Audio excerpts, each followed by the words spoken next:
السلام علیکم ورحمۃ اللہ وبرکاتہ۔ اعوذ باللہ من الشیطان الرجیم، بسم اللہ الرحمن الرحیم۔ آج ہم سنت لیں گے۔ سنت کیا چیز ہے؟ جو ہمارے نبی صلی اللہ علیہ وسلم جو کام کر کر گئے اسے سنت کہتے ہیں، اور ہمارے نبی صلی اللہ علیہ وسلم جو بات کہہ کر گئے اسے حدیث کہتے ہیں۔ تو آج ہم سنت لیں گے۔ حدیث پاک کا مفہوم ہے السلام قبل الکلام، بات کرنے سے پہلے سلام کیا کرو۔ تو ہمیں سلام میں پہل کرنا ہے۔ پہل کرنے والے کو 30 نیکی ملتی ہے اور جواب دینے والے کو 20 نیکی۔ تو ہمیں پہل کر 30 نیکی کمانا ہے، اور اس کی عمر اور اس کا رتبہ نہیں دیکھنا ہے، بلکہ ہمیں یہ دیکھنا ہے کہ ہمارے نبی سلام میں پہل کرتے تھے، اس لیے ہم سلام میں پہل کریں گے انشاءاللہ۔ اور دوسرا کام کیا ہے؟ کوئی مسلمان سلام کرے تو یہ جواب دے، وعلیکم السلام ورحمۃ اللہ وبرکاتہ۔ کا ترجمہ کیا ہے؟ اور تم پر بھی سلامتی ہو، اللہ کی رحمتیں اور اس کی برکتیں ہوں۔ سبحان اللہ۔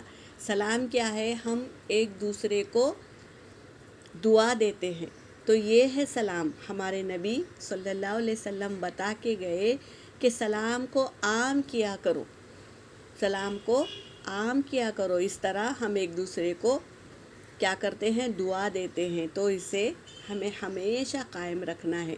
بات کرنے سے پہلے ہم کو سلام کرنا ہے۔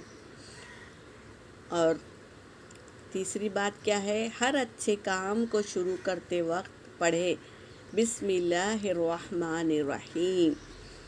ہر کام کرنے سے پہلے ہمیں یہ پڑھنا ہے۔ اگر جو شخص بسم اللہ الرحمن الرحیم نہیں پڑھا تو اس کا کام ادھورا رہ گیا۔ یہ حدیث پاک کا مفہوم ہے کہ جو شخص بسم اللہ الرحمن الرحیم پڑھ کر کام کرے تو اس کا کام مکمل ہو گیا۔ اگر اس نے بسم اللہ نہیں پڑھا تو اس کا کام ادھورا رہ گیا۔ تو بسم اللہ الرحمن الرحیم کا ترجمہ کیا ہے؟ شروع کرتی ہوں میں اللہ کے نام سے جو بڑا مہربان نہایت رحم کرنے والا ہے۔ اس کے بعد کیا ہے؟ کوئی چیز اچھی لگے تو یہ پڑھے، کیا ہے وہ؟ ماشاء اللہ، ماشاء اللہ۔ کبھی بھی کوئی چیز ہمیں اچھی لگے تو یہ دعا پڑھے۔ ہمارے نبی نے یہ کام کر کے گئے تو ہم بھی یہ کریں گے انشاءاللہ۔ اونچی جگہ پر چڑھتے ہوئے اللہ اکبر کہیں۔ ترجمہ: اللہ سب سے بڑا ہے۔ جب ہم اونچائی پہ چڑھ رہے ہیں پھر بھی ہمارے زبان پہ یہ کلمہ ہے اللہ سب سے بڑا ہے، تو اللہ تبارک تعالیٰ کو یہ ادا بہت پسند ہے۔ اور کیا ہے؟ نیچے اترتے ہوئے پڑھے سبحان اللہ، سبحان اللہ۔ اس کا بھی ترجمہ ہے میں پاکی بیان کرتی ہوں اللہ کی۔ تو اس طرح ہم سنتے ہیں نا کہ تم صبح شام اللہ کی تسبیح بیان کرو، تو اس طرح ہم ہر کام میں اللہ کو حاضر رکھیں گے، اللہ کے اس دعاؤں کو پڑھیں گے جو ہمارے نبی صلی اللہ علیہ وسلم بتا کر گئے، تو اللہ ہمارے سامنے حاضر رہے گا۔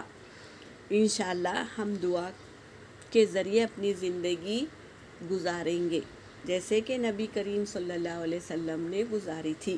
تو ہم ان باتوں کو دھیان رکھ کر ہر مقام پر دعائیں پڑھیں گے۔ چھوٹی چھوٹی ہے لیکن کارآمد دعائیں ہیں، اللہ کو بہت پسند ہے، تو ضرور ہم انشاءاللہ اس کو عمل میں لائیں گے۔ وآخر دعوانا ان الحمد للہ رب العالمین۔